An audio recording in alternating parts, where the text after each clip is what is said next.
Next हम जो पढ़ने जा रहे हैं that is known as economic growth and development. देखने में एक जैसा लगता है बट चैप्टर में बहुत ही ज्यादा फ्लॉ है स्पेलिंग में। स्पेलिंग सही है, मतलब स्पेलिंग गलत नहीं है। टेक एन एग्जाम्पल की इंडिया की इनकम कुछ ईयर्स पहले कम थी बच्चों और अब बहुत ज्यादा हो गई। This is one aspect to understand a country कि कंट्री की इनकम अगर ग्रो कर रही है चिल्ड्रन, तो you call it as a good sign और a bad sign? Good sign. Excellent answer. But if I say that the quality of life is improving or going down, if I say the age, that is longevity. longevity का मतलब समझते हैं? हाँ sir, वो राजस्थान में लौंगे वाला border है, वहां गए थे। अरे नहीं भाई, लोगों की एज एवरेज एज से ज्यादा हो रही है या कम हो रही है। Is that clear? समझ में आ गया? Thereafter you can say health problems are better, मतलब problems are not better, health problems are there और दे आर नॉट देयर। तो काफी पैरामीटर्स होंगे। Thereafter we talk about educational standards, they may be good, they may be bad. We may be so called studying the ambient of poverty may be high और लो।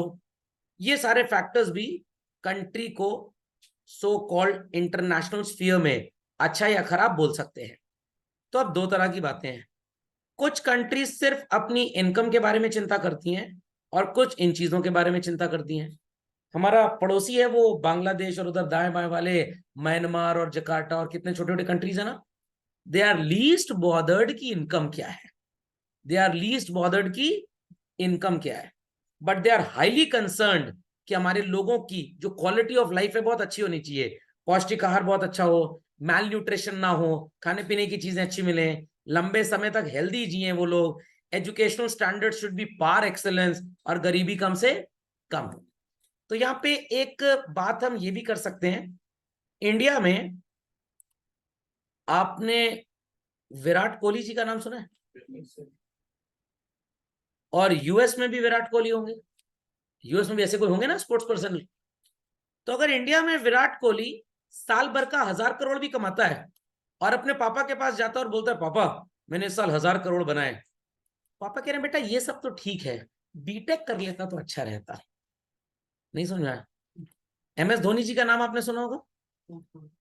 MS Dhoni जी के पास जितने आपके घर में cup plate बर्तन होंगे, उससे ज्यादा उनके पास बाइक्स और कार्स हैं। उनके पापा भी यही बोलते हैं, बेटा नीट क्वालिफाई करके तू डॉक्टर बन जाता ना या सीए बन जाता ना, तो मेरा सपना पूरा हो जाता।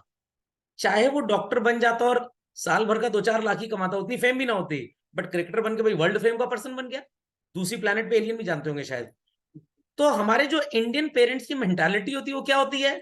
उनकी मेंटालिटी होती है बच्चा सीए बन जाए, बच्चा लॉयर बन जाए, बच्चा इंजीनियर बन जाए, और बच्चा डॉक्टर बन जाए। हाँ ये भी कुछ होता है, आईएएस या पीसीएस बन जाए। आप में से कभी किसी ने सुना है कि आपके कोई रिश्तेदार या आपके पेरेंट्स या मेरे मुंह से कभी सुना है बेटा become a world class cricketer? सुना है? कभी मैंने बोला किसी को play badminton 8 hours a day, क्योंकि ये बैड है ना? ऐसा कभी नहीं बोला ना? क्या मैंने किसी को बोला play tennis 6 hours a day? नहीं बोला। क्यों नहीं बोला मैंने? आपके पापा मैंने कभी बोला आपको? बच्चों आपके पापा मैंने कभी आपको बोला become a good cricketer, be a good badminton player, be a good tennis player? No. हमेशा क्या बोलते हैं? बेटा सीए कर लो, बेटा लॉयर बन जाओ, बेटा इंजीनियर, बेटा डॉक्टर, आइसक्रीम सेलर और पीनट सेलर, आईएएस पीसीएस, या वो फैशन डिजाइनिंग कर लो या होटल मैनेजमेंट कर लो, ये सब बोलते रहते हैं, पढ़ाई लिखाई की बातें करते हैं। Do we talk about sports and other co-curricular activities?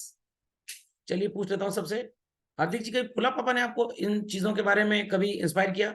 पावकी ji, Tusha ji, people on the hot seat, हाँ भाई इंस्पायर किया किसी के पापा ने? नहीं किया। Anybody anybody anybody anybody? अच्छा चलिए रिकॉर्डिंग ऑफ कर देता हूँ, कुछ लोग डर के आंसर नहीं दे रहे हैं, कहीं पापा तक रिकॉर्डिंग ना पहुंचा। तो सब बच्चों ने यही बोला, नाम नहीं बताऊंगा, कि सर पापा ने कभी नहीं बोला इसके बारे में। क्यों नहीं बोला? पापा हमेशा यही क्यों बोलते हैं? तो इंडिया इनकम के बारे में जब बोलेगी तरक्की हो रही है तो we call it as economic growth, और इन चीजों में जब तरक्की हो रही है children, we call it as poverty. में तरक्की का मतलब नहीं गरीब बढ़ रहे हैं, गरीबी कम हो रही है, we call it as what children, economic development. तो कुछ लोग सक्सेस मेजर करते हैं इकोनॉमिक ग्रोथ से, which means increase in income only. कुछ लोग सक्सेस मेजर करते हैं in terms of development, which means success in these areas. तो क्यों नहीं हमारे इंडिया के पेरेंट्स बोलते हैं क्रिकेटर बनो, बैडमिंटन बढ़िया खेलो, एथलीट बनो, टेबल टेनिस, क्यों नहीं बोलते? बिकॉज उनको पता है कि इस देश में अगर आप बहुत अच्छे क्रिकेटर बन जाए तो बात अलग है, बहुत बढ़िया बैडमिंटन टेनिस प्लेयर गोल्फर बन भी गए बच्चों, आपको जॉब नहीं मिलेगा, आप अपनी लाइफ में वेल सेटल्ड कभी नहीं हो पाएंगे। मिलेगा भी जॉब तो बड़ा लो लेवल का जॉब मिलेगा। क्रिकेटर्स की बात अलग हो गई, टेनिस प्लेयर वगैरह, बैडमिंटन प्लेयर कितनों को आप जानते हैं? किसी को नहीं जानते। गवर्नमेंट के पास इन चीजों पे खर्च करने के लिए पैसे है नहीं। वो भाला फेंक दिया, वो कौन था, नीरज चोपड़ा, 2 4 6 महीने पड़ा, फैन फॉलोइंग रहती है, सब कुछ रहता है, उसके बाद लौट के बुद्धू घर को आए, कोई और फैन फॉलोइंग नहीं होती है। साल में क्रिकेट के तो 50 टूर्नामेंट होते हैं इंडिया में, बट बैडमिंटन और टेनिस के 2 4 5 भी नहीं होते हैं। तो एवरी पेरेंट नोज भाई चलो क्रिकेट तो अच्छा है, बट इन सब में लाइफ का कोई सेटलमेंट स्कोप नहीं है। तो भैया पढ़ लिख के बढ़िया सब्यसाची जी की तरह, मनीष मल्होत्रा जी की तरह फैशन डिजाइनर बन जाओ, मिस्टर राम जेठमलानी जी की तरह वकील बन जाओ, चार्टर्ड अकाउंटेंट बन जाओ, इंजीनियर बन जाओ, डॉक्टर बन जाओ, आईएएस पीसीएस कर लो, तो कम से कम कमाई दमाई बढ़िया हो जाएगी। तो हमारी कंट्री का सिनेरियो वैसा है basically. So our parents talk about growth, they do not talk about development. आप बोलिए हम जा रहे हैं 2 घंटा टेनिस खेलने, कान के नीचे 2 लगाएं, चल पड़ बैठ के, अरे भाई टेनिस खेलेंगे दिमाग खुलेगा, बट ये हमारे पेरेंट्स को नहीं पता होता। हमको लगता है कि हमारा बच्चा टेनिस खेल रहा है, पियानो सीख रहा है तो टाइम बर्बाद कर रहा है, ऐसा कुछ नहीं हो रहा है। हाँ कुछ हैं जो टेनिस के नाम पे घर से निकलते हैं बट टेनिस खेलते नहीं है, व्हाट इट क्लियर, तो वो डेफिनेटली अपना टाइम बर्बाद कर रहे हैं। बट अगर आप स्पोर्टिंग एक्टिविटीज में अच्छे हैं, आप कोई को करिकुलर एक्टिविटीज में पार्टिसिपेट कर रहे हैं, तो definitely children your intelligence improves. आपको भरोसा ना, आप ऐसा करके देख लीजिए, आप ज्यादा इंटेलिजेंट हो जाएंगे। और इंडिया में 2 कौड़ी का सिस्टम है कि एंट्रेंस एग्जाम पास करो, कॉलेज में एडमिशन मिल जाएगा। Go to Harvard, go to Cambridge, go to Oxford, go to Wharton, go to Kellogg, वहां पे एडमिशन पैरामीटर्स ये नहीं है। आप उसका एग्जाम दीजिए, गेट का, जीआरई का, जीमैट का, जो इंटरनेशनल एग्जाम्स होते हैं, जैट वगैरह, जो भी नहीं, सैट तो अमेरिका में ही सिर्फ होता है, हाँ वो सिर्फ अमेरिका में होता है। उसके बाद वो आपसे वहां पूछेंगे 2 इंटरनेशनल लैंग्वेजेस आती हैं, 2 इंटरनेशनल स्पोर्ट्स आते हैं, म्यूजिक आता है, नहीं हमको नहीं आता, हमारा 99% है, get lost, you are a social animal, you are not a human being. हमको ह्यूमन बींग चाहिए, क्योंकि जो well versed with the environment हो, जो दाएं बाएं की 4 चीजें जानते हो। क्योंकि सिर्फ अगर आपके नंबर आते हैं, आप सिर्फ पढ़ाई में अच्छे हैं, को करिकुलर में अंडा टू दी पावर इंफिनिटी है, तो आप मल्टी फेसेटेड पर्सनालिटी नहीं है। कैसे आप एमबीए करने के बाद ऑफिस में कामचोर एम्प्लॉय को मोटिवेट कर पाएंगे?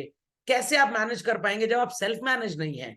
क्योंकि आपने सिर्फ पढ़ाई पे ध्यान दिया, को करिकुलर पे ध्यान दिया ही नहीं। तो ये हिंदुस्तान में कॉन्सेप्ट चलता है कि बेटा डेटा रटो, कंटेंट रटो, एग्जाम पास करो, नौकरी मिल जाएगी कॉलेज में एडमिशन के बाद, को करिकुलर जीरो, को करिकुलर जीरो। ये शुरू से कल्चर चला आ रहा है और यही चलेगा। हमारे पेरेंट्स की भी यही अप्रोच थी, हमारी भी यही है, आपके पेरेंट्स भी मेरी जनरेशन के ही हैं, उनकी भी यही अप्रोच है, और आपकी भी अप्रोच यही रहेगी। क्यों? We are bred and born in this idiotic system of education. खोपड़े में बात गई कि नहीं गई? नहीं समझा? मेरा फ्रेंड कहता है यार मॉर्निंग वॉक करने चलोगे, मेरा दिमाग खराब हो गया क्या? मॉर्निंग वॉक करने चले, 2 बैच क्लास हो जाएगी, उतने में कितना रेवेन्यू लॉस हो जाएगा। इसीलिए इंडियंस को इतना हेल्थ प्रॉब्लम होता है, क्योंकि वो सिर्फ दिन रात अपना सपना मनी मनी। संडे बचा तो चलो 2 घंटे फाइनेंशियल लिटरेसी पढ़ लिए, घंटे की, खोपड़े में बात गई। तो हम कभी भी क्या नहीं सोचते बच्चों, क्या सोचते हैं हमेशा? ओनली टॉक अबाउट, इनका भाड़ में गई क्वालिटी ऑफ लाइफ। रात को आएंगे 10:30 बजे दुकान बंद करके ऑफिस से घर, 11 बजे तक नाश्ता चलेगा, 1 बजे खाना खाएंगे, गुप्पा हुआ जा रहा पेट फैल के, मॉर्निंग वॉक नहीं करेंगे। Rich businessman, got it clear? क्या हुआ?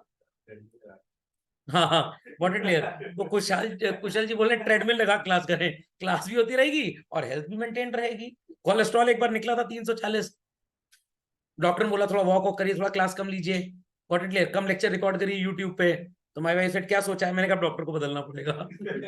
ये डॉक्टर गड़बड़ डॉक्टर है, और खुद बेचारा 8 घंटा 10 घंटा पेशेंट देख रहा, अपनी चिंता नहीं है। समझ में आई बात की नहीं आई? What it. अब सर इंडियंस ऐसी क्यों गिरी हुई अप्रोच रखते हैं? क्योंकि बेचारे इतने प्रताड़ित, इतने एक्सप्लॉइट किए गए, पैसे की इतनी इन्होंने शॉर्टेज देखी अपने जीवन में, तो इसलिए ये सिवाय इनकम पे और कुछ सोच नहीं पाते। क्या लगता है बिजनेसमैन को? यार सुबह अगर 9 से 10 योगा कर लूंगा ना तो हेल्थ अच्छी हो जाएगी, बट 9 से 10 अगर दुकान खोल के सामान बेच लूंगा तो कम से कम 20,000 महीना कमा लूंगा। साल का 2.5 लाख रुपए, 10 साल का 25 लाख। योगा नहीं भी किया, हार्ट सर्जरी करनी पड़ेगी 5 लाख रुपए में, 20 लाख तो तब भी बन जाएगा। तो यहाँ के बिजनेस कम्युनिटी की ये सोच होती है। व्हाट इट, क्योंकि भाई शुरू से बड़े एक्सप्लॉइटेड रहे हैं, ज्यादा पैसा जीवन में कभी देखा नहीं, तो इसलिए मेहनत बहुत ज्यादा करते हैं इंडिया के लोग, इसीलिए बड़े अडेप्टेबल टाइप के होते हैं। यूएस भी जाते हैं ना, तो मान लीजिए 9 से 5 का ऑफिस है, तो जो अमेरिकन एम्प्लॉय होता है वो 4:45 से बोरिया बिस्तर समेटने लगता है। इंडियन वाला क्या सोचता है? ये थोड़ी देर और रुक जाओ, 7:30 खाना लगेगा ऑफिस में, यहीं से लपेट के घर चला जाएगा, यहीं खा के चलेंगे, घर में खाना बचेगा। और उस चक्कर में ये 3 घंटे ओवर टाइम कर लेता है, और ओवर टाइम की सैलरी इसको अलग से मिल जाती है, और वो पैसा अपने पेरेंट्स को भेजता है, पेरेंट्स बड़े खुश हो जाते हैं। अमेरिकन 5 बजे ऑफिस बंद तो बंद, उसके बाद going for a walk with the wife, या वाइफ के साथ ज्यादा वॉक कर लो, लड़ाई हो जाती है उसमें। समझ में आई बात? तो 3 घंटा ऑफिस में ओवर टाइम कर लेंगे इंडियन अगर यूएस भी जाएंगे। तो इसीलिए उन कंट्रीज में जीवन लोगों का बड़ा खुशहाल है भिखारी एक नंबर के। मैं मजाक नहीं कर रहा हूं, आपके रिश्तेदार विदेश में होंगे, काउंट कर लीजिए उनके घर में कितने नौकर हैं और आपके घर में कितने नौकर हैं। मैं चैलेंज करता हूं, आपके घर में जितने नौकर को आप तनख्वाह देते हैं, उनके घर में एक आदमी कमाता उतना होगा सिर्फ। विदेश में अगर हस्बैंड वाइफ दोनों जॉब ना करें, वो अपने बच्चे को स्कूल में पढ़ा नहीं सकते। आपके पापा अकेले जॉब और बिजनेस करके पूरा परिवार पाल लेते हैं। क्यों? क्योंकि वो मेहनत करते हैं, और वहां के लोग सिर्फ 9 से 5 काम करते हैं। समझ में आया? इसीलिए इंडियन एम्प्लॉयज को रखने में फॉरेन कंपनी ज्यादा चाहती है। क्यों? They can do over time, पैसे का लालच होता है, लालची टाइप के होते हैं। समझ में आ गया बच्चों ग्रोथ और डेवलपमेंट की सिंपल कहानी मेरी जुबानी? नहीं समझ में आई? वो भी हाफ अमाउंट पे मिल जाते हैं हाँ कंपैरेटिवली। हाँ, इसीलिए भाई सुंदर पिचाई साहब जितने पैसे में गूगल को अल्फाबेट को हेड कर रहे हैं, कोई अमेरिकन होता डबल सैलरी मांगता? डबल सैलरी मांगता। इंडियंस क्यों काम कर लेते हैं? उनको पता है इंडिया में तो नौकरी नहीं हमारी, चलो बाहर कुछ मिल तो रहा है कम से कम। तो 2 बातें क्लियर हो गई economic growth and economic development में। अभी मेरी मेड बोलने लग गई मेरी वाइफ से, भाभी जी 900 रुपए महीना हमें बर्तन मांजने का आप देती हैं, थोड़ी सैलरी बढ़ा दीजिए, पूरा 1,000 कर दीजिए। तो माई वाइफ सेड कि मैं तुम्हें नौकरी से निकालने वाली हूँ, तो पता ही बात। कह रही क्यों? तो शी सेड कि भाई हमारा बेटा तो बाहर चला गया पढ़ने, अब तो यहाँ है ही नहीं, तो एक तो उसका बर्तन नहीं, प्लस रात में डिनर जनरली बनता ही नहीं है। We have diverted our fooding habits to light food. Light food eat, कभी साबुदाना खिचड़ी खा ली, कभी सैंडविच खा लिया, कभी जूस पी लिया, ताकि हेल्थ इश्यूज ना हो आने वाले टाइम में। खोपड़े में बात गई, और उसमें ज्यादा बर्तन खराब होते ही नहीं। फुल कोर्स मील सवेरे और दिन में बनती है, खोपड़े में बात गई कि नहीं गई? तो भाई एक टाइम तो तुम्हारा बर्तन भी कम हो चुका है, पैसा क्यों बढ़ा दें? हम सोचे खुद ही बर्तन मांज लें। खोपड़े में बात गई कि नहीं गई? यूएस में यही सोचा जाता है, बर्तन मांजेंगे थोड़ी एक्सरसाइज होगी, घर में झाड़ू पोछा लगाएंगे, थोड़ा जिम जाने से बच जाएंगे। तो they talk about and we talk about growth. तो यहां तक बच्चों कोई डाउट किसी? When we talk about economic growth, we talk about income only. When we talk about economic development, we talk about quality of life. Age ज्यादा हो, health problems कम से कम हो, एजुकेशनल स्टैंडर्ड्स हाई हो, और पॉवर्टी कम से कम हो। समझ में आ गया? अभी मोदी जी एक फेस्टिवल सेलिब्रेट कर रहे हैं, मिलेट फेस्टिवल। मोटा अनाज खाइए ताकि आपकी सेहत बनी रहे। अनाज मोटा खाएंगे तो पतले रहेंगे, अनाज पतला खाएंगे तो फैल जाएंगे। समझ नहीं? आप तो बच्चे, आप खाइए, कोई प्रॉब्लम की बात नहीं है, क्योंकि आपको मेहनत करनी है। मैं अपने लेवल की बात कर रहा हूँ। क्या मैं कंपटीशन कर सकता हूँ खाने में आपके साथ? 8 रोटी खा सकता हूँ, आप 16 भी खा सकते हैं।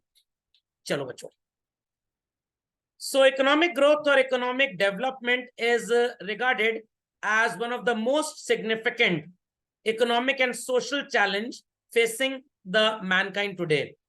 इंडिया, गलत बच्चों गलत, ये लाइक नहीं होगा, इसको ठीक करिए, बुक में करिए unlike, has taken steps in the direction of what children? Economic development. और ब्रिटिश रूल जब इंडिया में था तो लोग सोचते थे कि बस इतना ही पैसा मिल जाए कि हम ठीक ठाक चल पाए। प्लानिंग कब से स्टार्ट की चिल्ड्रन हमने? 1951। हाँ, फर्स्ट 5 ईयर प्लान हमारा यहीं पे बना था। और उसके बाद से धीरे धीरे हौले हौले इंडिया में इकोनॉमिक एक्टिविटीज तो बढ़ी, but they all were focused in terms of increasing what children? Earning. तो मान लीजिए भाई एक पर्टिकुलर पर्सन XYZ है, बहुत ज्यादा कमाई नहीं है उसकी, वो योगा करेगा या पार्ट टाइम नौकरी करेगा? पार्ट टाइम नौकरी, that is more important to feed the family. Yoga उससे होगा तो, बट वो इसलिए नहीं करेगा क्योंकि वो उसको नुकसान ज्यादा पहुंचाएगा। तो काफी इकोनॉमिक प्रॉब्लम्स क्यों आनी है चिल्ड्रन? क्योंकि हमारा लेवल ऑफ इकोनॉमिक डेवलपमेंट बहुत लो है। Fundamental is understood well. बाकी ये सब टाइम पास थ्योरी लिखी है, तो इसको पढ़ के हम टाइम बर्बाद जरा भी नहीं करेंगे। सो wide spread academic and practical interest की प्रॉब्लम्स आप सबको पता है क्या होती हैं, और ये पर्टिकुलर लोग जो हालात सुधारना चाहते हैं, ये भी फोकस किस पे कर रहे हैं चिल्ड्रन? Economic development. मैं आपको एक लेटेस्ट एग्जांपल देता हूं गवर्नमेंट का। गवर्नमेंट ने ये सोचा कि लोग खा खा के भैंस हुए जा रहे हैं, कैसे वो अपने हेल्थ इश्यूज को ठीक कर सकते हैं? भाई जिम जाना पड़ेगा, बट जिम जाने में लगते हैं पैसे। तो जो रिच कम्युनिटी है वो तो जिम जा सकती है, आप और मैं, सॉरी सिर्फ आप, बट जो पुअर कम्युनिटी है वो जिम कैसे जाएगी? उनके पास तो 2,000 रुपये महीना नहीं है। तो आपने देखा होगा आपके शहरों में हर चौराहे पे ओपन जिम लगा दिया गया है। क्या किया जा रहा है, क्यों ऐसा कर रहे हैं? ताकि हेल्थ फैसिलिटीज बेटर हो, लोग फ्री में एक्सरसाइज वहां कर पाए, और प्रॉब्लम्स जो आ रही हैं उनको बॉडी में, जो उनके शरीर खराब हो रहे हैं, जो तबीयत गड़बड़ा रही है, डायबिटीज हो रहा है, हेल्थ का प्रॉब्लम है, वो सारे खत्म हो जाए। तो सिर्फ गवर्नमेंट को इससे क्या लेना देना? मरे आदमी मर रहा है तो, आदमी अगर इंटेलिजेंट था और मर गया, नुकसान देश का होगा। समझ में आई बात? चलो, नहीं आई बात? पक्का? So the study of economic development has emerged as one of the most exciting and challenging branches. आपने शायद सुना होगा बच्चों, आपको एक इलेक्टिव सब्जेक्ट मिल गया, नाम क्या है? योगा। काफी स्कूल में सब्जेक्ट आ गया है। फिजिकल एजुकेशन तो बड़े टाइम से चल रहा था, बट क्या जरूरत पड़ी कि योगा सब्जेक्ट को स्कूल में लाया गया? I am just being back, आप इसके ऊपर विचार करिए 1 मिनट में। तो क्वेश्चन ये था कि ये योगा जैसा subject school level of education में क्यों लाया जा रहा है? इवन फाइनेंशियल लिटरेसी को स्कूल एजुकेशन में ले आए हैं। क्या जरूरत पड़ती है बच्चों इन सब चीजों की? क्यों ऐसा किया? हमारे जमाने में तो नहीं था। यस, बच्चों की हेल्थ ठीक होगी, क्योंकि इतने बिजी हो गए पेरेंट्स, बच्चे इतने बिजी हो गए, स्पोर्टिंग एक्टिविटीज मोबाइल में दिन भर आंख खोलते रहते हैं, दिन भर लैपटॉप में कोडिंग करते रहते हैं। तो when we were student children, हम स्कूल में पढ़ते थे 25-26 साल पहले, व्हाट इट क्लियर, 26 साल पहले स्कूल में सो कॉल्ड गेम्स होते थे। आजकल तो लड़के अंकल की तरह, लड़कियां आंटी की तरह बैठी रहती हैं एक जगह। पीटी हुआ करती थी, फिजिकल ट्रेनिंग, 1 2 3 4 5। आजकल पीटी करा दीजिए, बच्चे फेंट हो जाते हैं, अगले दिन पेरेंट्स स्कूल चले जाते हैं, हमारा बच्चा पीटी में गिर गया। स्कूल वाले कहते जाओ भैया ना करो पीटी। तो बच्चे एकदम झुई मुई पैदा हो रहे हैं आजकल। तो इसलिए पीटी वगैरह सब खत्म हो गई, इसलिए physical exercises 0 to the power infinity. तो गवर्नमेंट ने कहा भाई जबरदस्ती पीटी तो नहीं करवा सकते, तो एक काम करते हैं, योगा सब्जेक्ट ले आते हैं। कुछ बेवकूफ तो कम से कम इसको पढ़ के, योगा आसन करके अकल लाएंगे।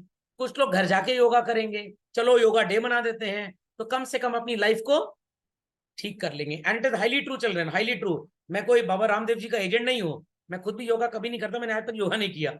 बट अगर आप इन एक्सरसाइजेस को भी करना स्टार्ट कर देंगे, तो आने वाले 10 साल तक शायद आपको बीमारियां बहुत कम होंगी। इन एक्सरसाइजेस से ऐसे पॉजिटिव जूसेस सिक्रीट होते हैं बॉडी में, कि जो नेगेटिविटी होती है, जो बॉडी में गड़बड़ियां होती हैं, वो सब खत्म हो जाएंगे। आपका ब्लड प्रेशर मॉनिटर रहेगा, रेगुलेटेड सही रहेगा, कभी आपका ब्लड प्रेशर बहुत बढ़ेगा नहीं, बहुत घटेगा नहीं। आपकी बॉडी एक्सरसाइज से ऐसी प्रोग्राम्ड रहेगी that blood flow would be optimum, normal, ना तेज ना धीरे। तो कभी भी आप बीपी के मरीज होंगे ही नहीं। एक्सरसाइज करके जो शुगर का इंसुलिन होता है, वो बॉडी में इवनली डिस्ट्रीब्यूटेड होगा, फालतू का एक्सक्रीट हो जाएगा मेटाबॉलिक वेस्ट के साथ, तो कभी भी इंसुलिन एक्सट्रैक्शन ज्यादा, एक्यूमुलेशन सॉरी, ज्यादा होगा ही नहीं। आपको कभी डायबिटीज का प्रॉब्लम नहीं होगा, बट हमें जरूर होगा, क्योंकि हमने योगा नहीं किया होगा। बातें समझ में आई? क्यों फाइनेंशियल लिटरेसी को ले आए? इतने फ्रॉड्स हो रहे हैं आजकल। कम उम्र में बच्चे बेचारे बोले हैं, आबाद मतलब अबोध बालक बोलते हैं ना, सर हम भोले वोले नहीं है, ये आपकी गलती है, हम भोले को ढोले बना देंगे। तो भाई फेसबुक पे कुछ आया, क्लिक करके पापा की यूपीआई आईडी से पेमेंट करा दिया और पता लगा वो फ्रॉड था। तो भाई फाइनेंशियल लिटरेसी अगर आपको करा दी गई तो आप समझ जाएंगे इन सब चक्करों में फंसना नहीं है। सर आपके जमाने में फाइनेंशियल लिटरेसी नहीं था, हमारी जेबी में 10 रुपए होते थे, ऑनलाइन बैंकिंग थी नहीं, कहां से पैसा कोई लेके जाता, और लेके जाता भी तो 10 ही रुपए लेके जाता। तो पीपल अंडरस्टूड बच्चों, क्या जरूरत है इन चीजों को लाने की? People understood. तो आप में से कितने बच्चे ऐसे हैं जिनके स्कूल में पीटी वगैरह होती है? 1 2 3 बस। तो शायद तुम्हारे स्कूल में होती है पीटी? पावकी जी, हार्दिक जी, आपके स्कूल में? तो पीएड में ही होता है अच्छा, इंक्लूडेड। कभी कभी होता है, हमारा तो रेगुलर था। हमारे तो सेंट जोसेफ में राय सर थे, बाप रे बाप। बट शायद उसी पीटी का असर है जो शरीर ठीक ठाक चल रहा है, और स्पोर्ट्स डे में तो 4 4 पीरियड पीटी चल रही है।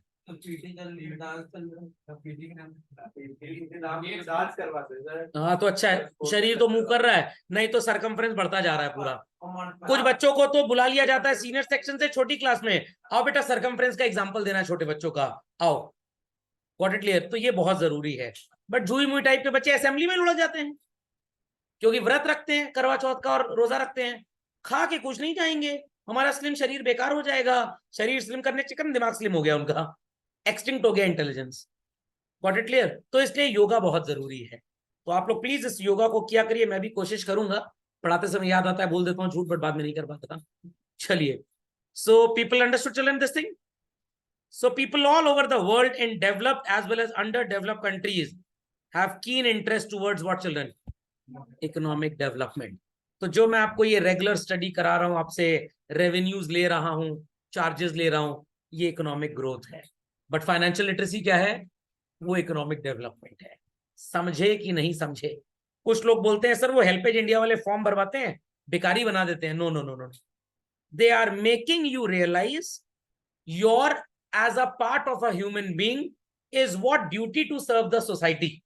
इसीलिए हेल्पेज इंडिया का रैफल शीट भरवाया जाता है कि आपके अंदर थोड़ी सी वो मानवता आ जाए, थोड़ा सा आप लोगों के घर जाएं, 2 2 4 4 5 5 रुपए जब कलेक्ट करेंगे तो आप भिखारी नहीं है, आप सोशल रिलेशंस क्रिएट कर रहे हैं, और आप कुछ गरीब लोगों के लिए पैसे का कलेक्शन कितना इंपॉर्टेंट है उन लोगों को भी रियलाइज करवा रहे हैं। तो हमें याद है जब हम स्कूल में पढ़ते थे, स्कूल वाले रैफल शीट देते थे और बोलते थे 50 रुपए कम से कम कलेक्ट होना चाहिए। घर वाले जाने नहीं देते थे कहीं पे, कह रहे मोहल्ले में बेइज्जती करो क्या, तो पूरे खानदान वालों का नाम 2 2 रुपए कलेक्टेड लिख देते थे। पापा कहते थे ये बेइज्जती नहीं है, इतने रईस है खानदान में 2 2 रुपए दे रहे हैं सब लोग, ये भी तो बेइज्जती है कि तुम्हारे चाचा जी 2 ही रुपए दिए बस। Got it clear? तो आलतू फालतू नाम लिखते थे, Amitabh Bachchan, Shahrukh Khan and all that, और 2 2 रुपए भर लेते थे उसमें। टीचर भी समझ जाता था, बट कोई बात नहीं, कोई बात नहीं। तो इससे हो क्या रहा है? कुछ गरीब लोगों का भला हो रहा है, दैट इज इकोनॉमिक डेवलपमेंट। तो स्कूल वाले अगर स्पोर्ट्स एक्टिविटीज करवाते हैं बच्चों, दैट इज इकोनॉमिक डेवलपमेंट। आप स्पोर्टिंग एक्टिविटीज करेंगे, मेंटली अलर्ट रहेंगे, एक्टिव रहेंगे। फुटबॉल में तुरंत डिसीजन लेना होता है, बट मैथ्स के सवाल में डिसीजन लेने के लिए टाइम मिलता है। तो जो बच्चा स्पोर्ट्स में अच्छा होता है ना, जनरली देखा गया है कि वो पढ़ाई लिखाई में थोड़ा अच्छा ही रहता है। बट ये नहीं कि दिन भर पढ़ाई लिखाई छोड़ के भाला फेंक रहा है, बैडमिंटन खेल रहा है, पढ़ाई का टाइम ही नहीं है, वो तो निपट जाएगा। खोपड़े में बात गई कि नहीं गई? तो you have to manage everything. So काफी फैक्टर्स हैं जिन्हें आप इकोनॉमिक डेवलपमेंट के लिए एनालाइज कर सकते हैं। तो चैप्टर का नाम सबने लिख लिया होगा, हेडिंग लिख दीजिए, factors identified for increasing interest in economic development. झटपट लिख लो बच्चों। ठीक है बच्चों, first point, poor countries, the first point is poor countries. यहां पे इकोनॉमिक डेवलपमेंट और इकोनॉमिक ग्रोथ दोनों की बातें बच्चों साथ साथ की जाती हैं, क्योंकि सिर्फ अगर इकोनॉमिक ग्रोथ हो गया, पैसे तो आ गए, आप उस पैसे को अगर सही जगह पे खर्च नहीं करेंगे, आप उस पैसे से सही यूटिलिटीज नहीं ले पाएंगे अगर, तो कहीं ना कहीं वो पैसा गैम्बलिंग वगैरह में इस्तेमाल हो जाएगा।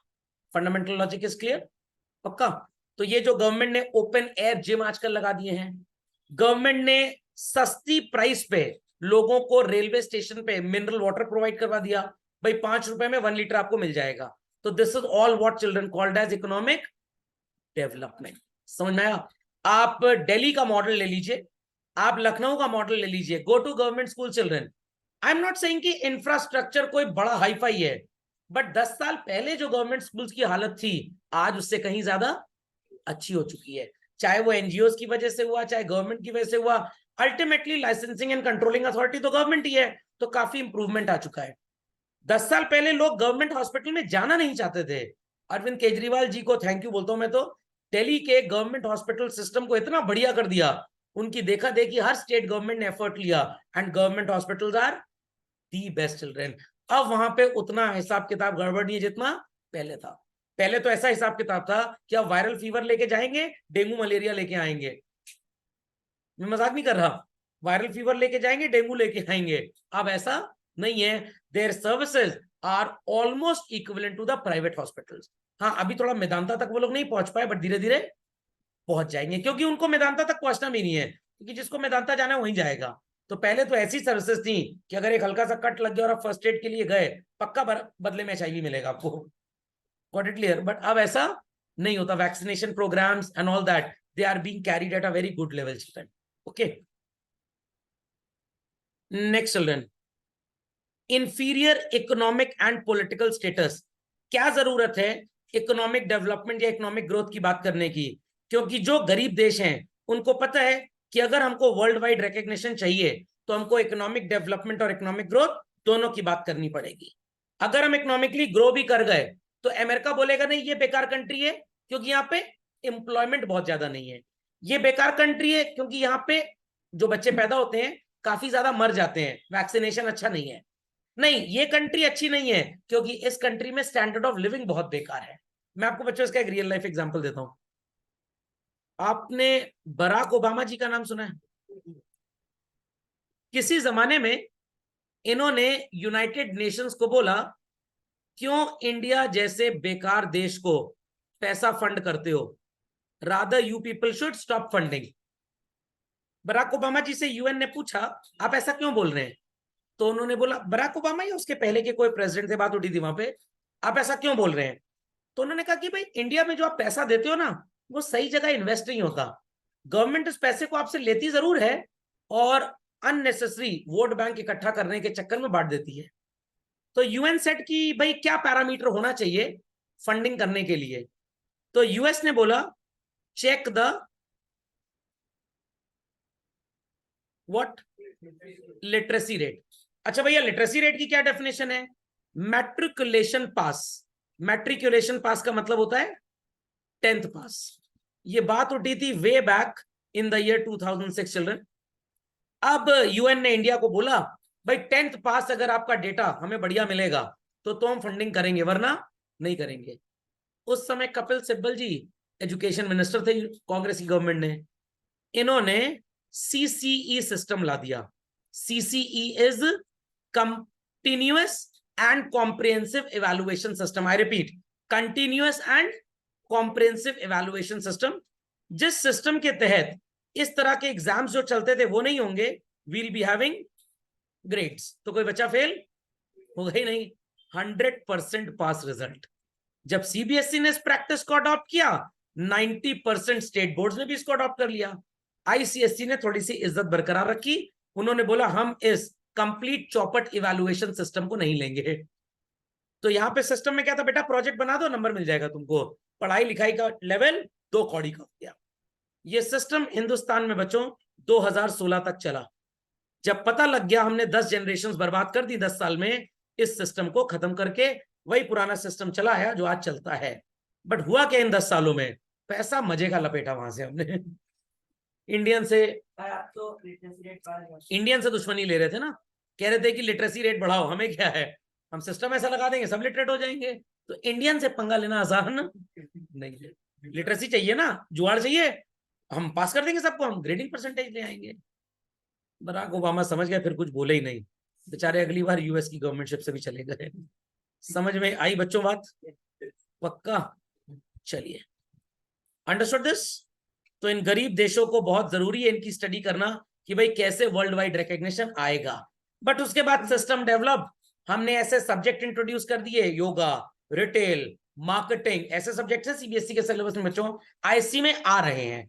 फिजिकल एजुकेशन, फैशन स्टडीज, आपका जहां इंटरेस्ट है, मीडिया स्टडीज, देन जर्नलिज्म, आप वहां जाके पढ़ाई करिए। तो अगर बीबीसी इंडिया में आता है तो उनको फिजिक्स, केमिस्ट्री, मैथ्स, आईआईटीएन से लेना देना नहीं है। उनको ऐसा स्टूडेंट चाहिए जिसका जर्नलिज्म में क्रेज हो। तो बीबीसी इंडिया से न्यूज रिकॉर्ड करके टेलीकास्ट करता है लंदन में, तो बिजनेस कहां पे डेवलप करेगा? इंडिया में डेवलप करेगा। नहीं समझ में आई बात? पक्का नहीं समझे? इंडिया में आपको जर्नलिज्म में इंटरेस्ट है, बीबीसी ने आपको पकड़ा और ब्रिटिश एक्सेंट की न्यूज आपको बोलनी सिखा दी। अब न्यूज उन्होंने रिकॉर्ड इंडिया में की और कहां पे टेलीकास्ट किया?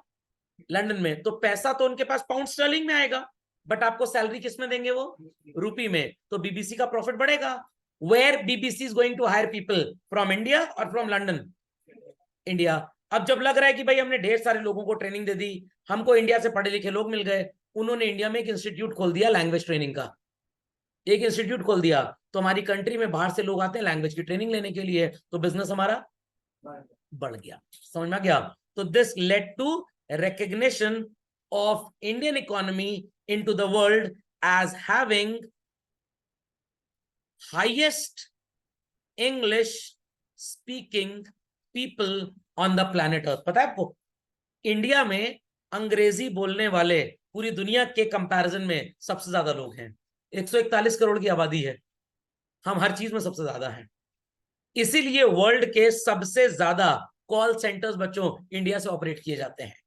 अगर आपकी मौसी डेल का कंप्यूटर खरीदती है कनाडा में, और आपके मामा जी अगर यूएस में सो कॉल्ड मैकडॉनल्ड से ऑर्डर लेते हैं, फोन कॉल पे जो पर्सन उनको अटेंड कर रहा है वो नोएडा के किसी कॉल सेंटर में ऐसी फर्राटेदार इंग्लिश बोल रहा है, कनाडा की मौसी जी को और मामा जी ऑफ अमेरिका को क्या लग रहा है? हम किसी यूएस वाले से बात कर रहे हैं। But that call centre is located where? In India. Sir they could have set up their call centre in China as well. वो ऐसी आंख वाले हैं, चिंग मैंग पॉ बोलते हैं, उनकी अंग्रेजी उतनी अच्छी नहीं है। And Indians are adaptable. सबसे बड़ी चीज, आप 3 दिन के लिए चले जाइए इस्तांबुल, शाम को मदाम मदाम बोलने लग जाएंगे मैडम मैडम की जगह। सोचा तो इतनी अडेप्टेबिलिटी किसी के अंदर नहीं है। तो that's why we are recognised as the world's biggest man power. अगली जरूरत क्या है इसको स्टडी करने की? Higher standard of living. आप अपने घर में ही देख लीजिए, जब आपके दादाजी क्लास 11 में थे, क्या घर में उतनी शानो शौकत थी जितनी आज है? क्या घर में उतने व्हीकल्स, उतने एयर कंडीशनर्स थे? नहीं थे। Over the period of time हम बहुत ज्यादा ग्रो किए। तो अब जब लोगों को यहाँ पे एसी ज्यादा मिल गया घर में, उनकी बॉडी में विटामिन डी की कमी होने लग गई। तो गवर्नमेंट ने बोला जाओ भैया कोई धूप में रहो, थोड़ा सा ओपन जिम कर लो, थोड़ा वॉक कर लो। वॉक करने के लिए गवर्नमेंट अट्रैक्ट कैसे करेगी? मोहल्ले में पार्क्स एस्टैब्लिश कर दिए, जॉगिंग ट्रैक बना दिया, बच्चों के झूलने के लिए जगह बना दी।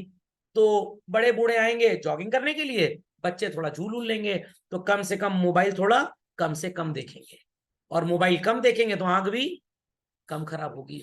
आंख कम खराब होगी तो दिमाग भी ठीक चलता रहेगा। People are understanding? Confirm? So they note that possession of modern amenities and living style कौन सी अडॉप्ट कर रहे हैं? एडवांस कंट्रीज वाली। एक जमाना था कि यूएस में जब प्रोडक्ट लॉन्च होता था, इंडिया में 2 महीने बाद लॉन्च होता था। अभी देखिएगा जब आईफोन 15 लॉन्च होगा बच्चों, जिस दिन यूएस में लॉन्च होगा very next day it will be available in India. Apple के बीकीसी स्टोर में तो मिल ही जाएगा, चाहे इमेजिन में ना मिले। तो क्यों स्टडी करने की जरूरत है इंडिया के बारे में? क्योंकि इंडिया बढ़ता हुआ बाजार है, यहाँ पे भी लोगों की कमाई अब बहुत अच्छी हो रही है। नहीं समझ में आ रही बात? Got it? मार्क कर लिया बच्चों? पक्का लिखते जा रहे हैं कि नहीं? आपकी जी, हार्दिक जी, तुषार जी, कोई query? People on the hot seat, any query? No sir. Asia, Africa, Latin America colonial rule था ब्रिटिशर्स का सेकेंड वर्ल्ड वॉर के पहले तक। चिल्ड्रन बहुत एक्सप्लॉइट किया उन्होंने। इंडिया से तो जो सस्ता रॉ मेटेरियल था वो ब्रिटेन ले जाते थे, फिनिश गुड्स बना के यहाँ पे लाते थे। तो तरक्की किसने की? ब्रिटेन ने बेसिकली। Got it clear? तो इकोनॉमिक डेवलपमेंट अब हमारी इकोनॉमिक पॉलिसी में एक सबसे इंपॉर्टेंट पैरामीटर है। हम योगा को इंपॉर्टेंस दे रहे हैं क्योंकि पिछले 74-75 इयर्स में 91 तक तो कोई खास ग्रोथ की नहीं, सबको पता है। 91 से भी 2010 तक कोई बहुत अच्छा था, बट कोई बहुत रैम्पेंट भयंकर इंक्रीज नहीं था। बट 2008, 9, 10 से बच्चों रियली इंडिया है सुपर डेवलप्ड बेसिकली। तो पैसे तो बढ़िया आ गए। अब सेहत की बात कर ली जाए, थोड़े एजुकेशनल स्टैंडर्ड्स की बात कर ली जाए। एक जमाना था पीसीएम पढ़ लो, पीसीबी पढ़ लो, कॉमर्स पढ़ लो, ह्यूमैनिटीज पढ़ लो, बस खत्म। फिक्स्ड सब्जेक्ट हुआ करते थे, वही घटिया पढ़ना, चाहे अच्छा लगे चाहे बेकार लगे। क्यों? बिजनेस ही इसी में था, नौकरी भी इसी में थी, और कुछ इसमें नहीं था। अब सब्जेक्ट क्या पढ़ने को मिल रहे हैं? योगा। पेरेंट पूछता है योगा करके क्या करेगा हमारा बच्चा? अरे हर शहर में योगा इंस्टीट्यूट खुलने वाला है, योगा यूनिवर्सिटी खुलेगी, योगा ट्रेनिंग सेंटर हर मोहल्ले में खोलेंगे, उसके लिए ट्रेनर्स चाहिए। तो भाई आज जो बच्चा योगा पढ़ेगा, कल को वो ग्रेजुएशन करेगा योगा में, फिर पोस्ट ग्रेजुएशन करेगा, फिर योग गुरु बन जाएगा, और मोहल्ले में 2,000 रुपए फीस लेगा। संडे संडे 2-2 घंटे की क्लास, और डेली 1-1 घंटे की क्लास योगा की चलेगी। 100 पार्टिसिपेंट इकट्ठे हो जाएंगे। तो जैसे आज फाइनेंशियल लिटरेसी में पढ़ाता हूं, कल को मैं योगा पढ़ाऊंगा। अंडरस्टूड और नॉट? नहीं समझ में आया? रिटेल, इतने शोरूम्स, इतनी दुकानें खुल रही हैं। किसी जमाने में शहर में 1-2 शॉपिंग मॉल होते थे, अब रिलायंस वाले हर मोहल्ले में अपनी दुकान खोल रहे हैं। तो हर मोहल्ले में दुकान का मैनेजर चाहिए, ठीक ठाक सैलरी देते हैं ये लोग, ऐसी बात नहीं है। आपने मोहल्ले की दुकान में एज अ मैनेजर एमबीए करके बढ़िया 8 लाख 9 लाख रुपए की साल की सैलरी ज्वाइन कर ली। थोड़ा सा बेटर किया, मेट्रो सिटी चले गए आप, और बेटर किया या और बढ़िया पैसे कमा लिए, आपने अपना एक छोटा सा डिपार्टमेंटल स्टोर खोल लिया। कब खोल पाएंगे? जब आपने पढ़ाई की होगी। आर्टिफिशियल इंटेलिजेंस, गेम खेलना बड़ा अच्छा लगता है, पबजी की जगह डबजी बना दिया आपने। तो भैया जब एआई पढ़ोगे तब तो बना पाओगे ना, तब तो बना पाओगे ना। तो क्यों ये सब्जेक्ट स्कूल लेवल पे लाए जा रहे हैं? बिकॉज आने वाले टाइम में 21st सेंचुरी स्किल्स जो है बच्चों, इसी में मिलने वाली है। Had I been totally ignorant of how to use computers and all children, will I be able to teach online? Will I be able to have more than 550 videos on YouTube? Absolutely not. तो आपको नई skill सीखनी पड़ेगी, that's development.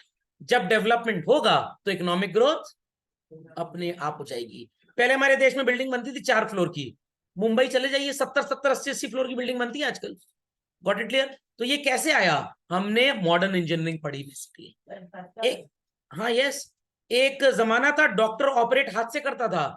10 साल बाद बच्चों surgery पता है कैसे होगी? डॉक्टर दिल्ली के मेदांता में बैठा है और पेशेंट की सर्जरी न्यूयॉर्क में चल रही है, रोबोटिक्स के थ्रू। वो चिट्टी रोबोट वाली मूवी देखी होगी आपने? तो ये एडवांसमेंट कब आएगा? जब हमारा बच्चा पढ़ेगा बेसिकली। हमारे दिन भर पबजी में लगे हुए हैं, मरे हुए हैं उसी के अंदर। तो इसलिए स्टडी करने की जरूरत है कि क्या रीजन है, क्या नीड है कि इकोनॉमिक डेवलपमेंट होना चाहिए। तो अगर शरीर स्वस्थ है, बढ़िया योगा कर रहे हैं, बढ़िया ओपन जिम में एक्सरसाइज कर रहे हैं, तो आप कभी भी बीमार नहीं पड़ेंगे। बीमार नहीं पड़ेंगे तो बच्चा स्कूल डेली जाएगा, स्कूल डेली जाएगा तो पढ़ाई अच्छी करेगा, कल को वो अच्छा इंडस्ट्रियलिस्ट बनेगा, कल को अच्छा बिजनेसमैन बनेगा। बट अगर वो बीमार ही पड़ा हुआ है तो सिर्फ वो एडवर्टाइजमेंट में आएगा और वो गोली खाएगा उसकी खांसी और जुकाम की। ओके,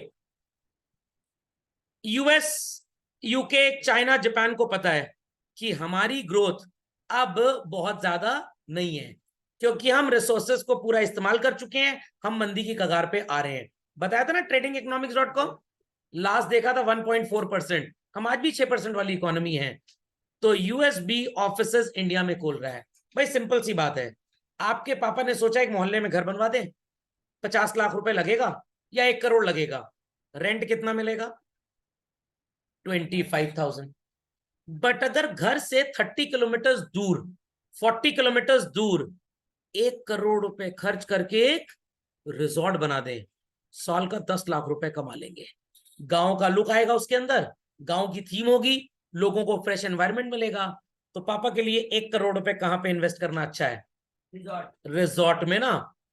लॉजिक समझ में आ गया? तो वैसे ही यूएस के लिए इंडिया आजकल एक रिजॉर्ट है, क्योंकि उनको पता है कि भाई पॉपुलेशन इतनी ज्यादा है, कमाई भी बढ़ रही है, खुलवा दो एप्पल का एक स्टोर।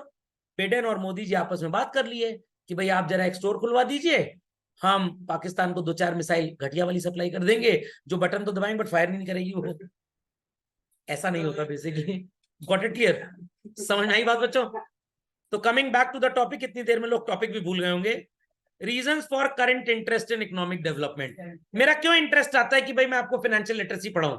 मेरा क्यों इंटरेस्ट आता है कि मैं दाएं बाएं की चीजें आपको बताऊं, ताकि आपको पता तो चले कि इकोनॉमी में चल क्या रहा है। नहीं तो रीडिंग करनी तो सबको आती है खैर। Self interest of developed countries, ध्यान से सुनिएगा, कल बात की थी ना हमने, क्या एयरटेल और जियो सही में अपने कस्टमर्स की चिंता करते हैं? पहले अपनी चिंता है, पहले अपनी, फिर इस तरह का एडवर्टाइजमेंट बनाते हैं कि सो कॉल्ड उनकी चिंता आपकी चिंता बन जाए, समझ में आ गया, और आप उस प्रोडक्ट या सर्विस को खरीद लें। तो अब यूएस को समझ में आ गया था बहुत साल पहले कि अफ्रीकन बहुत गरीब हैं और इनकी औकात नहीं है फार्मिंग करने की, बट इनके पास जो जमीनें हैं ना वो ऑर्गेनिक फार्म्स हैं। तो इन्होंने एक अग्रीमेंट कर लिया, हम खाना फ्री में देंगे आपको। कौन सा वाला? फर्टिलाइजर ठोक ठोक के जो उगाया गया है, और आपके ऑर्गेनिक फार्म्स में एमवे का खेती करेंगे और एमवे के प्रोडक्ट्स को अरबों खरबों पूरी दुनिया में बेचेंगे। तो बेचारे अफ्रीकन को क्या फायदा, खाना फ्री मिल रहा है। इसीलिए हिबंडे टाइप के, एकदम अजीब टाइप के होते हैं अफ्रीकन, क्योंकि वो सारा फर्टिलाइजर और केमिकल वाला फूड खाते हैं। तो ये सेल्फ इंटरेस्ट किसका था? यूएस का। यूएस क्यों इंडिया के साथ दोस्ती बनाता है? यूएस क्यों टर्की का दोस्त बना हुआ है? ताकि वहां पे मिसाइल लगा दी जाए, ताकि चाइना उनके खिलाफ कोई एक्शन ना ले पाए। इंडिया से क्यों यूएस की दोस्ती बहुत अच्छी है? क्योंकि हम अगर इंडिया से अग्रीमेंट कर लेंगे कि अपने 20 में से 17 न्यूक्लियर रिएक्टर पे हमको काम करने दीजिए, तो चाइना के मन में क्लोज डर बैठा रहेगा, बेटा अगर कुछ किए ना यूएस के खिलाफ, ये इंडिया में न्यूक्लियर रिएक्टर इनकी मर्जी पे चलता है, वहीं से एटम बम फेंकेंगे सीधे। तो ultimately why US is a good friend of ours? For their interest, for our upgradation, for their interest. समझ में आई बात कि नहीं? स्कूल में क्लास में टीचर मॉनिटर क्यों बनाता है? ताकि छोटी मोटी समस्याएं वही सुलझा ले, जहां चुलबुल पांडे की जरूरत पड़ेगी वहां क्लास टीचर को बुला लेंगे। अंडरस्टूड और नॉट अंडरस्टूड? डॉक्टर ने कंपाउंडर क्यों रखा है? छोटा मोटा लड़े भिड़े एक्सीडेंट केस है, फर्स्ट एड कंपाउंडर ही कर ले। समझ में आया कि नहीं? मैं महंगे पेशेंट्स को देखूंगा। तो self interest of developed countries led to the benefit of underdeveloped countries. तो यूएस को पता है कि हमारे तो नालायक हैं, काम करेंगे नहीं, समझ में आ गया, तो चलो इंडियंस को हायर कर लेते हैं। हमारे यहाँ तो रिसोर्सेज और अच्छे नहीं, छोटा सा आइलैंड बराबर देश है जापान, चलो इंडिया में सुजुकी मोटर्स को ले चल के मारुति के साथ कोलैबोरेट करा देंगे, जिमनी जैसी गाड़ी वहां बनाएंगे और पूरी दुनिया में एक्सपोर्ट करेंगे। कोरियंस ने सोचा इंडिया में हुंडई का प्लांट लगा लो, मुंबई के बाहर फैक्ट्री लगाएंगे पास में, वहां पे गाड़ी बनाकर बांग्लादेश, चाइना और म्यांमार और नेपाल यहाँ पे एक्सपोर्ट कर देंगे। तो why they come to our country to do business? Like our father goes to a village area and sets up a resort. तो हम गांव को डेवलप नहीं कर रहे, हम उनके डेवलपमेंट से पैसा कमाना चाहते हैं। और गांव वालों को क्या लगता है? शहर वाले बाबू बड़े अच्छे हैं। समझ में आई बात? चलिए, तो all these points are well understood children. तो रीजन समझ में आ गया। तो अगला पार्ट ऑफ द स्टडी हमारे चैप्टर का जो अगले लेक्चर में होगा, it is what is economic growth followed by what is economic development, comparison, differences and all that. तो ये बात क्लियर हो गई कि क्यों इन चीजों को पढ़ा जाए। तो जैसे मैंने पहले अपने फाइनेंशियल लिटरेसी के लेक्चर में आपको बताया, जरूरत क्या है इस ज्ञान की, तो आपको पता होना चाहिए कि क्यों हम इकोनॉमिक ग्रोथ या डेवलपमेंट के बारे में पढ़े। तो हम जब स्टूडेंट थे तब तो कोई ओपन एयर जिम नहीं लगा, आज क्यों लग रहा है? इसलिए लग रहा है क्योंकि आज लोगों को फिजिकल प्रॉब्लम्स स्टार्ट हो गई हैं। छोटे छोटे बच्चे डायबिटीज हो जाता है उनको, 40-45 साल की उम्र में डायबिटीज हो जा रहा है एम्प्लॉयज को। 4 साल का बच्चा है, चश्मा लग गया उसको, क्योंकि food habits are very poor, exercise करते ही नहीं है, धूप मिलती नहीं है, थायराइड का प्रॉब्लम आ जाता है, उसके बाद विटामिन डी का प्रॉब्लम आ जाता है, गोलियां खानी पड़ती हैं। तो इसीलिए इकोनॉमिक ग्रोथ और डेवलपमेंट की जरूरत है। समझ गए बात को? नहीं समझे? और एग्जाम्पल चाहिए? नहीं सर, इतने में पका दिया, वो बढ़िया था। समझ गए बच्चों? चलिए, तो वीडियो अपलोड हो जाएगा, थोड़ा लाइक वाइक कर दीजिएगा, शेयर भी कर दीजिएगा, बढ़िया लगेगा।